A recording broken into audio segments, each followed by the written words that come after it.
Sementara itu pemirsa, setelah mengetahui identitas pelaku penculikan dan pembunuhan terhadap bocah 6 tahun, emosi ribuan warga Pedamaran Oki tidak terbendung. Warga yang kesal menyerbu rumah tersangka untuk melampiaskan amarah dengan merusak bangunan, bahkan nyaris membakarnya. Kasus penculikan dan pembunuhan berinisial R, bocah SD berusia 6 tahun di Desa Menang Raya, Kecamatan Pedamaran Oki, akhirnya terungkap. Pelaku bernama RY, 20 tahun, warga Dusun 3, Desa Menang Raya, berhasil ditangkap oleh Polres Oki. Setelah mengetahui pelaku telah ditangkap, ribuan warga berbondong-bondong mendatangi rumah pelaku. Dalam sebuah video yang beredar, kerumunan warga terlihat geram dan merusak rumah pelaku.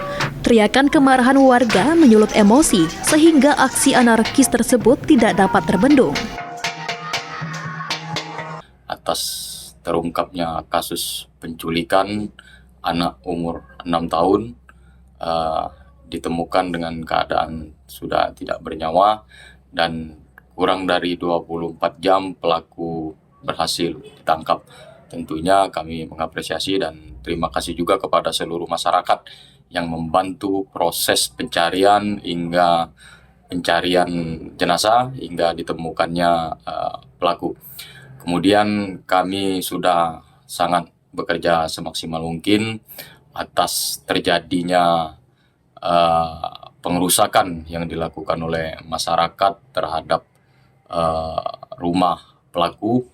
Kami sudah tidak dapat membendung, bahkan sudah dibantu oleh aparat kepolisian hingga aparat TNI, Babinsa yang juga membantu, namun emosi dan amarah masyarakat terhadap kasus ini tidak bisa dibendung sehingga tidak bisa dihalau. Untuk menghindari kerusuhan yang lebih parah, personil Polres Oki bersama tokoh masyarakat setempat langsung bersiaga menjaga area sekitar rumah pelaku. Hingga Senin siang, suasana masih terlihat tegang karena warga masih ramai berkumpul. Novan Wijaya, PAL TV.